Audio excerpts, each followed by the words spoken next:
In this next video, we're going to go over the individual exercise in Chapter 8 that deals with the Road1 corridor and parametric constraints to fix the transition between the curb and gutter section and this roadway section that just has a shoulder. So here's a picture of the issue, and again what we're going to be using is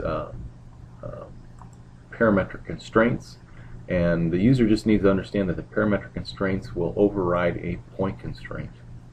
And this is the hierarchy of control. Later on we're going to talk about a feature constraint, and then also point controls can pretty much override anything else below it. So again, we're going to use parametric constraints to fix or resolve this issue between the two Road1 templates. So the first thing we need to do is open up the corridors file, which I believe we have already opened. Let's go ahead and go to that real quick. And you can see that we fixed the left side, but now we're going to go over onto the right side and fix that. So let's move on over here. And the first thing that we're going to fix is the slope of that curb and gutter. As you can see over here that the curb and gutter, the slope of that curb and gutter is a little bit steeper than the shoulder. So the first thing I'm going to check is my template. I just want to make sure that there's on the right side that there is a parametric label for this slope.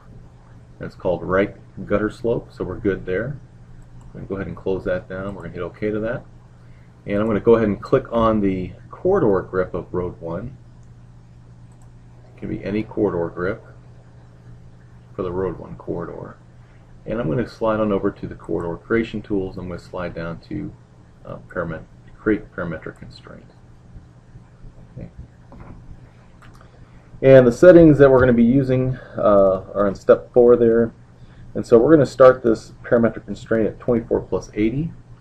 And so that's already locked in on my heads-up display, so I'm going to accept it. We're going to end it at 25 plus 30. And the label that we're looking for is that right berm, or not right berm, but right gutter slope. Right gutter slope. And there it is right there, right gutter slope. And you can see it puts in the default values, and we're going to transition that from that default value of 7.41 to a negative 2%. And so now I just have to accept all the settings on my heads-up display here, and you'll see that the corridor will recrank itself, and that slope now matches that shoulder slope. And so I'm going to go ahead and kind of rotate this view around a little bit. Again, the trick to this is just accu-snapping to a certain location in this field. And you can see the next thing we want to do is we're going to move that curb and gutter out so that the back of curb and gutter matches up with the edge of shoulder. And so again, I need to go into my corridor, and again I need to pick the corridor grip on the Road1 corridor, and I'm going to go ahead and actually I need to get my template grip, template grip. I'm going to edit my template. I'm going to go in and see if there's a label on the right side here that controls that width of that gutter. So I'm going to go in there, and if I look at my horizontal distance, there is no label there. And so we're going to go ahead and type in a label. And the label that we're wanting to type in is on step 5 there. And we're just going to call it right underscore gutter underscore width. Okay.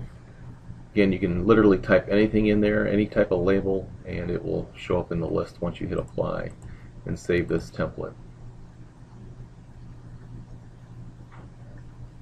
Okay, now I can go ahead and pick any corridor grip, go to the corridor creation tools, select the big question mark down here, create parametric constraints.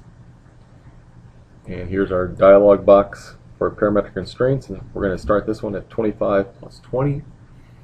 I'm going to type that in and lock it.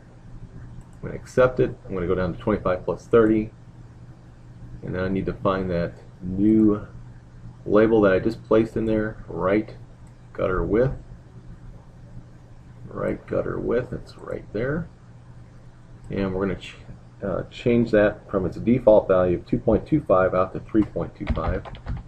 So I'm going to lock that in. I'm going to go start accepting the heads-up prompts I got here, and as soon as I accept that stop value, you should see my gutter transition over that 10-foot distance. Okay. Alright, next thing we're going to do is we're going to resolve the berm width. You can see that berm width is whatever, I think it's 6 foot. We want to transition that down to a 0 offset. And so I can continue to use this tool here, and I know from my the left side that this berm does have a label. So let's go ahead and set that berm width, and so we're going to start at 24 plus 80. We're going to go down to 25 plus 30. Let's pick the right berm width.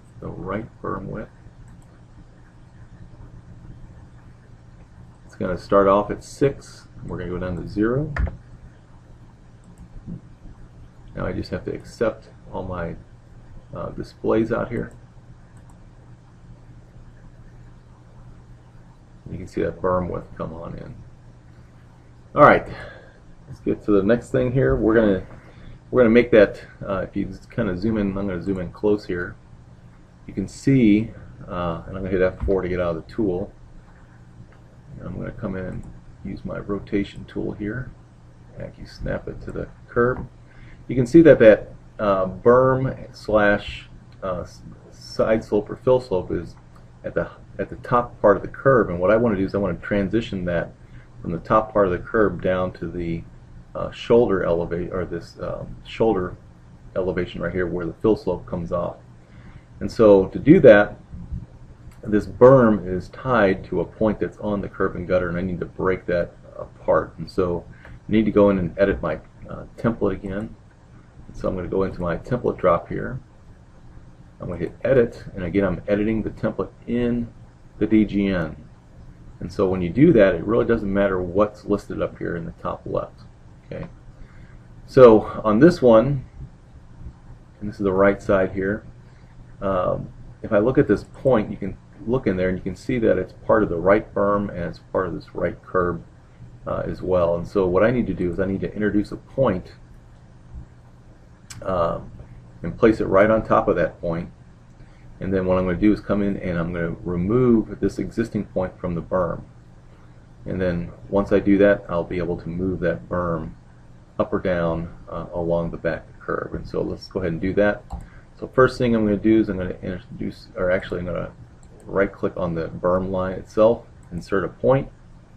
Again, I'm going to put it right on top of that, and then I'm going to right click finish. And so once I do that, I'm going to go in and I'm going to delete the point from the berm. So I'm going to right click, delete point. I'm going to delete this point, but I'm not really deleting it. I'm just removing it from the berm, because when a point is part of multiple elements, it'll ask you what you want to delete it from, and I want to delete it from the right berm. So now that existing point that was there is only part of the curve. Okay. Now what we want to do now is we want to come in and name that new point that we just created, which is called DNC. But DNC doesn't really explain what that point is, and so we're going to go ahead and we're going to name this. I think we're going to name it right berm T. So I'm going to go ahead and type in right underscore berm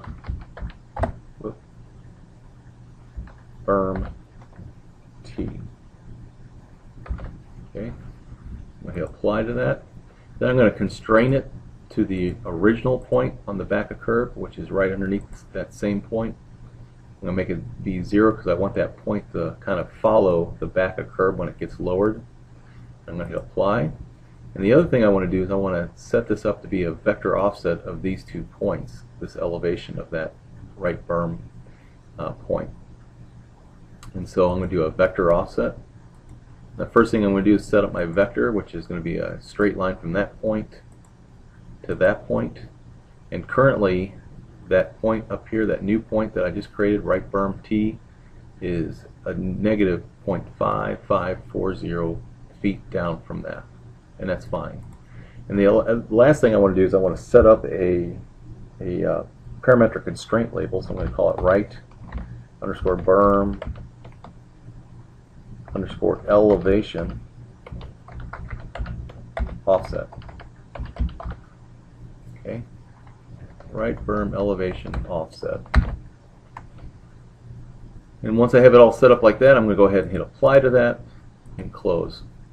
Now I can move that new point down, and the berm on this side will come down with it, but this side, this point, this right berm B point, is still associated to that original curve point.